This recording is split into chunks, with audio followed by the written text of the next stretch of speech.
Welcome to Season 3 of The Breakdown, the official podcast of the Breakaway Roping Journal and calfroping.com. This season, we're diving into both the breakaway and calf roping like never before, bringing you the personalities, successes, and horses that make these events great. You can expect training tips from the top ropers, stories from the road, and industry news that goes beyond the numbers.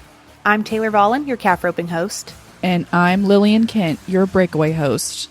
And this is The Breakdown. Welcome back to another episode of the Tie Down Breakdown, everyone. I feel good about this week because we are only a day late on bringing you this episode. I apologize, but I kind of consider that a win. On today's episode, which is brought to you by Ropin.com, I have the 2024 Cinch Ropin Fiesta champ, Tom Crouse.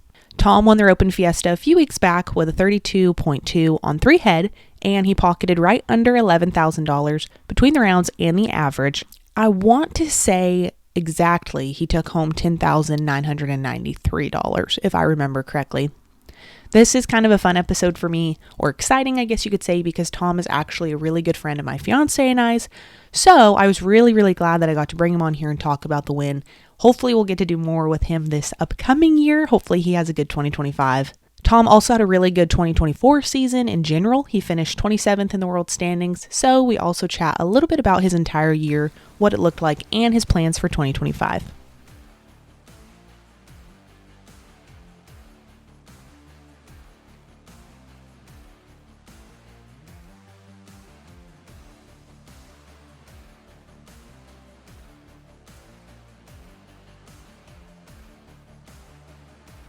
Kind of tell me a little bit about yourself. I guess kind of introduce yourself. Yep. Okay. Well, my name is Tom Crouse. I'm 23 years old. I'm from Gallatin, Missouri, which a lot of people don't know where that's at, but it's in the northwest corner of Missouri, and I guess I rope for a living. So you just won San Angelo Roping Fiesta. How many times had you been to it before this year?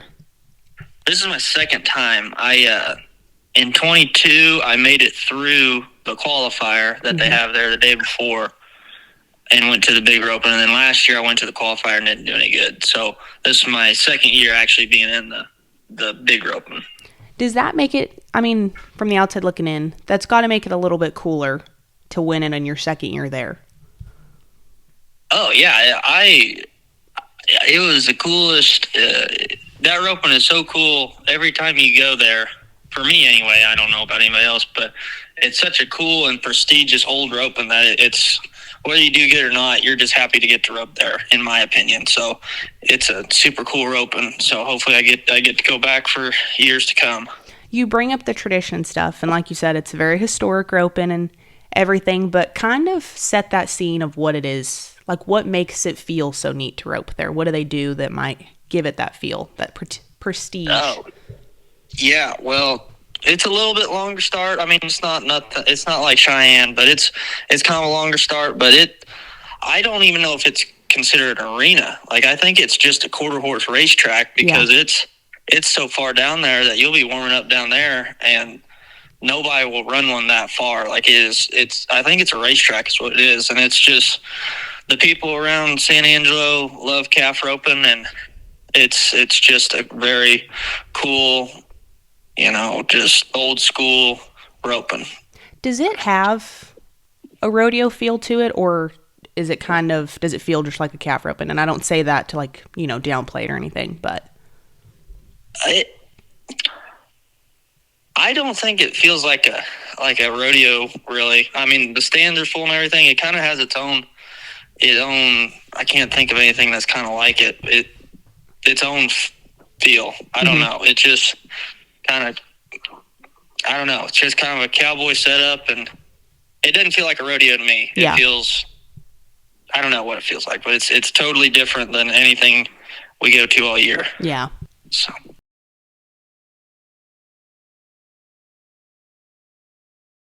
Kind of walk me through your runs. It's 3 head. Kind of tell me how they went for you. Yeah. So, the roping they have is walking fresh. It's 2 in a short now. And, the first one, everybody kind of ropes them about the same spot, and you have a good one, takes tie. If he doesn't, he doesn't. But, yeah, my first one was good. He loped up there. I roped him, turned him around. He took tie. He's really good. I was 11-2 on that one, which was good for the average. And then come back, and I had a really good one on my second one. They won the first round on him. Trevor Hale, I think, was 9-2 on him, and he's a really good calf. And I gave him a little bit more because I knew he was so good and run him a little farther, but he was so good I was 10-9 on him. And then the short round, I did not know this until a few before I was supposed to rope that the calves were walking fresh for the short round. And I looked at mine, and I didn't really like the looks of her, but I roped her and got her on her side pretty hard, and I think that made her a whole lot better because she took tie, and I was 10-1 on my short round calf, and I think 6 or 7 of those calves in the short round got up and weren't real great, so I was lucky to draw a good one, and my horse making better. So that was kind of my day, and I was super blessed to draw 3 really good calves. You were second callback? Yep. I don't know what it was, but I was second. Okay. You said you didn't like your short round calf. Why is that? Just by looking at her? Yeah, I just kind of looked at her, and she's kind of long backed and kind of a red Bramerish looking type calf, and I don't know, them wild looking ones usually aren't very good. They usually are wild, so I didn't like the looks of her, but she ended up being really good. So maybe I shouldn't judge a book by its cover so much. What'd you ride over there? I rode a horse that that we've had since I was in junior high. I rode this horse named Sally in high school, and then I made the circuit finals the first year out of high school, COVID year. Mm-hmm. And then after that, I didn't really ride her as much because I didn't think she was quite good enough for what I was going to and stuff. And I just before we went to Fiesta, I kind of used her as a practice horse a little bit, and I roped on her, and out of all the horses I had, I was just roping way better on her than anything else. She was working really, really good, and I just decided to try her over there because it was kind of a longer start and everything. And I can't believe how good she worked over there at San Angelo. And how old did you say she is? She's 16 now. She's grade, so we don't know exactly, but we're pretty sure she's 16. That's pretty cool. Yeah. That's cool too. I mean, she carried you through so much, and now you win the Open Fiesta on her. I mean, she's definitely worth her weight in gold, I feel like, then. Oh, yeah. And my dad rode her at all the URA rodeos. My mom breakaways on her, and she's just pretty good, solid horse. Yeah. This episode is brought to you by Ropin.com. Ropin.com is the online training resource for ropers.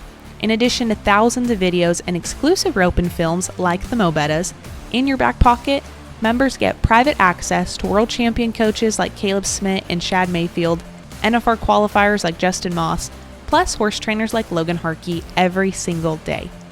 Become a better ropin with Ropin.com and join now for only $29.95 a month.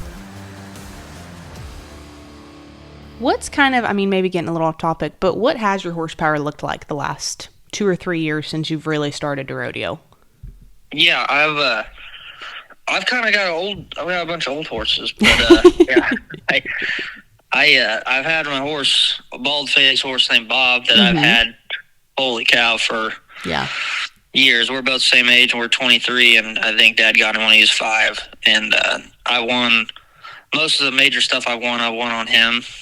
And he's kind of more for the building, short setups, and good calves. And then I got another horse that's right at 10 now, Doc. He's a blue roan that I've had since I was a sophomore in high school. And he's kind of for the longer stuff and a little younger and like that. And, well, now I got Sally back again, I guess.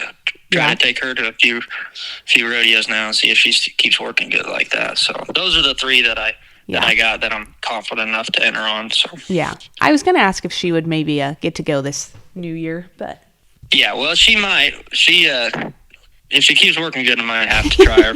So we'll see. How much did you leave San Angelo with? A little under 11,000 or right at 11?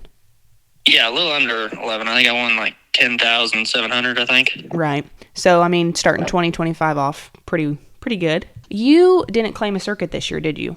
Or you didn't get your circuit count in? Yeah, no, I didn't. I had like 1,101 in the Prairie Circuit, and after Dodge, I had the same amount, so yeah. I didn't go to the last couple, and no, I didn't make a circuit finals. Kind of, I mean, I don't want to say a blessing in disguise, but that kind of worked out pretty well, I feel like. I mean, it evens out, I guess is what I'm saying. Yeah, well, I got some won now, even without making the circuit finals, so that worked out really well. Thanks. You helped me on that one. I was struggling to get the words out. Good. So you've rodeoed pretty hard for 2 years now, right? Or has it been 3? Yeah, 2. Yeah. No. Yeah, for 22, 23, 24. 3 years now. 3 years now. Having a little more experience, what difference have you learned having that early season boost? What difference can that have on your year, I guess? Oh, well, just now, like a guy that doesn't get into the winter rodeos really kind of has a uphill battle. Like, it's not impossible by no means. Like, there's been a lot of people make the finals without getting into the winter rodeos, but the winter rodeos help you out so much because you're only competing against 12 to 10 guys in your set each time. Yeah. With a lot of money up. Even like the small rodeos, you'll compete for 1,500 against 10 guys, and that's kind of it's one of the smaller ones. But at the same time, where do you go when you get to compete against 10 guys and you have a chance to win 1,500? And pays 4 spots. It pays almost half the guys. So, like the winter rodeos, it's really a very good advantage to make the finals and have a good shot to do that. Kind of thinking on the mental side too, it's got to be a good, like a confidence boost, I guess, knowing that you're starting the new year off with that much of a leg up, I guess you could say. Oh yeah, for sure. I don't know. I'm tickled that I won that roping the other day, and I maybe some confidence that if I draw 3 good ones, I should win something. If I draw 3 good ones, I'm supposed to win something. So yeah, it was really cool. Yeah. Talking about the winter rodeos, you should be in for all of them this year, right? Yep. You're getting in all of them. What was Houston the only one you hadn't been to yet? Yep, Houston was the only one I hadn't been to. How you've got to be pretty stoked for that, I am assuming. Oh yeah, I've heard stories about Houston, how big it is, how cool rodeo it is, and it's the biggest winter rodeo we have. So I'm super excited for that one. This has kind of been 2024 has kind of just been your best year yet, right? Yep, for sure. Kind of tell me a little bit about what this past year looked like for you and why, maybe how it was different than years past. Okay, yeah, for sure. Well, this year, like we were talking about, I had a really good winter. I think I placed at I made the short round, I think, at every major winter rodeo, besides like Denver and Houston and Austin. But I mean, I made the finals at Fort Worth, San Antonio, 1/3 at San Angelo, the rodeo, and yeah, I had a big winter, and it kind of carried on to when I went to the California rodeos. I placed it at every California rodeo I went to. I placed at. I might not want to pile, but I won enough to get me into Calgary, and yeah, I had a huge winter and a very good spring. So that's where most of my money came from, and then it just kind of petered off there in the summer. But the winter rodeos were really good to me last year. What do you think? What is it about the winter rodeos you feel like maybe? Do you feel like they fit your style, or you just what kind of has been so good for you at those? I guess. Well, just this year. For this year, when I drew good ones, I usually placed on them, and I didn't just make any great runs, and I had some fortunate stuff happen on certain certain days to get further along, but just when I drew good ones, I usually placed and won money on them, and I just didn't beat myself at those winter rodeos. Yeah. So that's that made it so good, and I was just really, really blessed. Yeah. What is 2025 going to look like? You're home for a while, I assume. Yeah, I don't think I go anywhere until Denver towards the end of January. So I'm home in Gallatin for about 2 months, and just gonna hunt a little bit and take care of some cattle and rope on some younger horses and just take it easy. Yeah. I know anyone that rodeos obviously dreams of making the finals and rodeoing like you've been able to the last couple of years. But I mean, did you kind of ever imagine that you'd be getting to go, that you would be rodeoing to the extent that you are at your age? Like that you would be winning the rope in Fiesta, going to Houston, all this? Like, is this kind of what dreams are made of, or? Yeah, we always we want to do those things, and we hope we can. But when it actually comes true, it's super special. To win the Fiesta the other day, I'm still just beside myself. I can't believe it.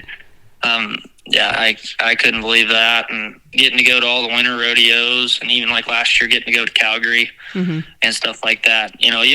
Everybody, you always want to do that and stuff, and you make your goals and stuff, and you think you can, but then when it comes true and it actually happens, it's super humbling and super cool. Yeah.